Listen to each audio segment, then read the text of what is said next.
Olá, caros alunos, vamos começar hoje a nossa aula sobre teoria dos conjuntos, certo? Da apostila de vocês. Sei que vocês não receberam ainda essa apostila, mas eu escrevi aqui no quadro para vocês o que está na apostila para poder explicar para vocês. Então, o início é em teoria dos conjuntos e a representação de um conjunto. Como eu posso representar um conjunto? A primeira coisa a saber é que todo conjunto ele sempre será representado por uma letra maiúscula do nosso alfabeto, tá? E os elementos desse conjunto virão de três formas diferentes, destacadas. A primeira em diagrama. O diagrama é um círculo ou uma linha circular. Não precisa ser círculo exatamente, pode ser oval, essa forma aqui, onde a letra maiúscula que representa o conjunto vem fora do círculo e dentro deste círculo vem os elementos do conjunto. Então, o conjunto A, então A, letra maiúscula, os elementos que estão dentro dele são os elementos 2, 4 e 6. Esse mesmo conjunto tem uma segunda forma de ser representado, que é a forma da listagem ou enumeração dos seus elementos.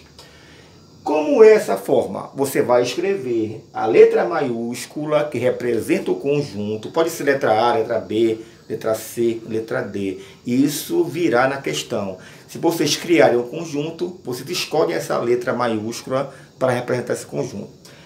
Você abre umas chaves e dentro dessa chave você vai colocar os elementos separados por vírgulas. Ao terminar os elementos, você fecha as chaves.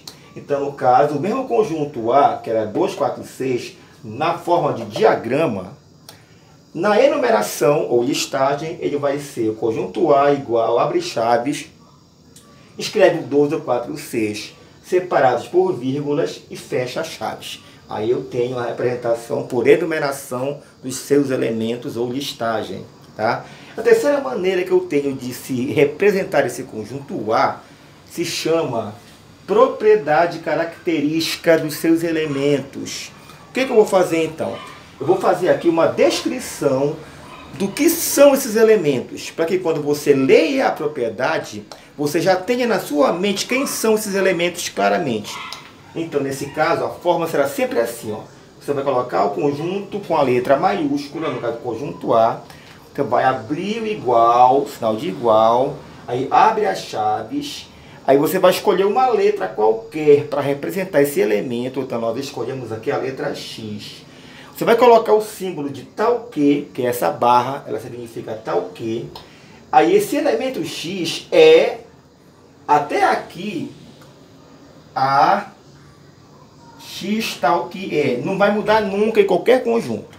Vai colocar sempre a letra maiúscula, o igual, aí vem a letra minúscula que representa o conjunto, vem o tal que, aí novamente essa letra, aí o é. Aí aqui vem a propriedade.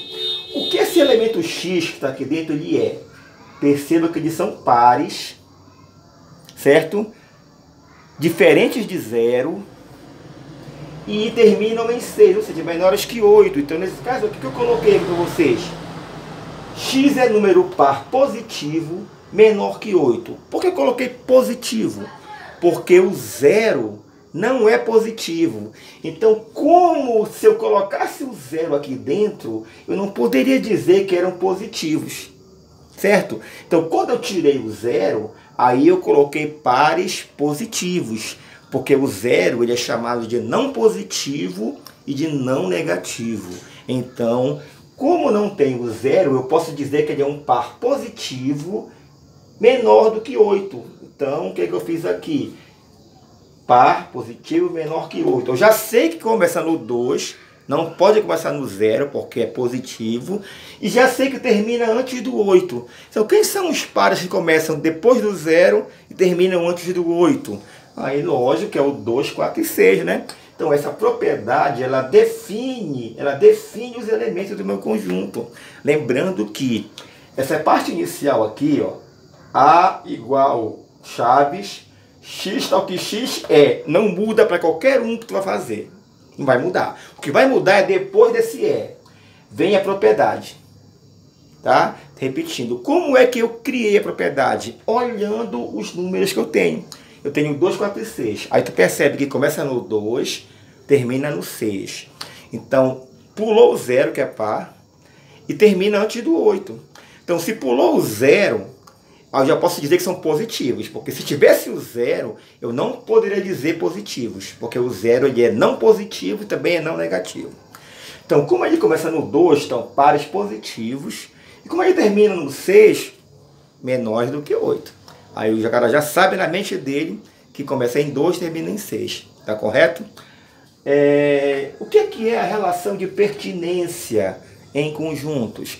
É aquela relação que vocês estudaram no ensino fundamental de vocês em conjuntos, que usa o símbolo de pertence, que esse é aqui, e o não pertence, que é o é cortado. Na matemática, quando eu corto um símbolo com um traço, eu estou negando ele, né?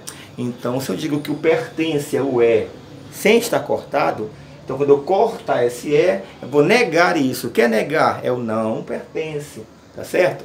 Então aqui eu digo o seguinte, ó, a definição da pertinência entre um elemento x qualquer, elemento que fica dentro do conjunto, e um conjunto A, olha o A maiúsculo, porque é conjunto, qualquer também.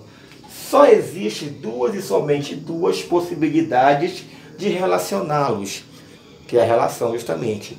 Ou o x vai pertencer ao conjunto A, se o x estiver dentro do conjunto A, se o elemento estiver dentro, nesse caso, você vai colocar o pertence.